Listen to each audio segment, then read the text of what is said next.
This is our presentation. Let the geography begin. Hello. Oceanic plates are made of a number of things. For example, basalt, iron, aluminium and magnesium.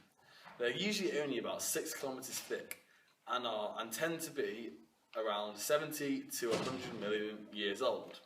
They are created in mid-ocean ridges and float over the mantle.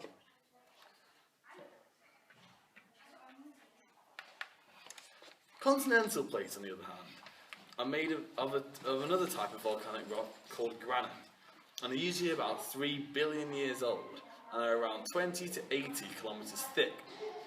Continental plates usually hold a lot of landmass. For example, the Eurasian plate.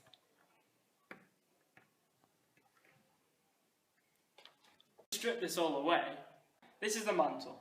Inside the mantle, there is the inner core, which is solid due to high pressure, and the outer core, which is semi-liquid, mostly made of iron. The mantle is the widest section on Earth. It has an asthenosphere just below the lithosphere. The lithosphere is the crust and solid layer of upper mantle. Between the lithosphere, to separate the crust and the asthenosphere, is the Moho discontinuity. Convection currents. Hotspots within inside the Earth create convection currents inside the asthenosphere, causing magma to rise, spreading out along the inside and then falling and sinking as they cool. This circular movement of rising and spreading causes the crust to move.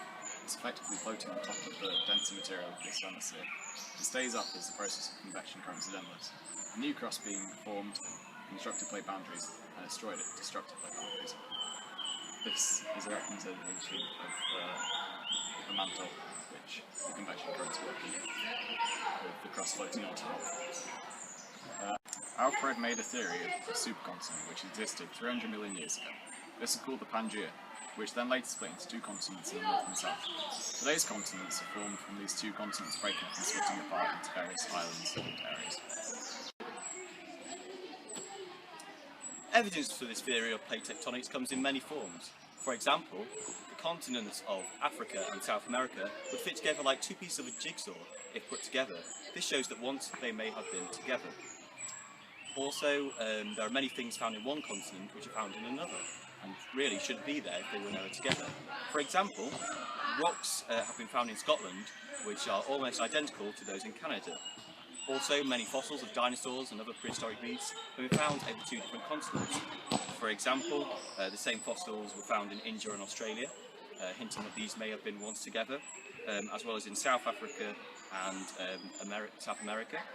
And finally, the same fossilised plant was found in India and Antarctica. Antarctica, a region that is inhospitable now, meaning it must have been connected to India at some point.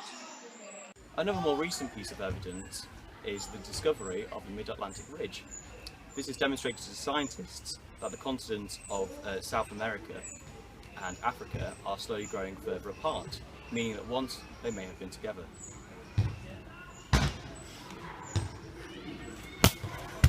This is a diagram we have made to show the effects of paleomagnetism.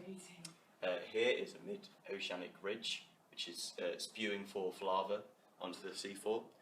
This lava has particles of iron within it that are affected by where the poles are at that moment, so they're either pulled north or south. Every few 100,000 years the poles shift. The bands of cooled lava which have turned into rock either point one way or the other, depending on where the poles are at that specific time. Thank you for watching our presentation. Hope you enjoyed. Goodbye!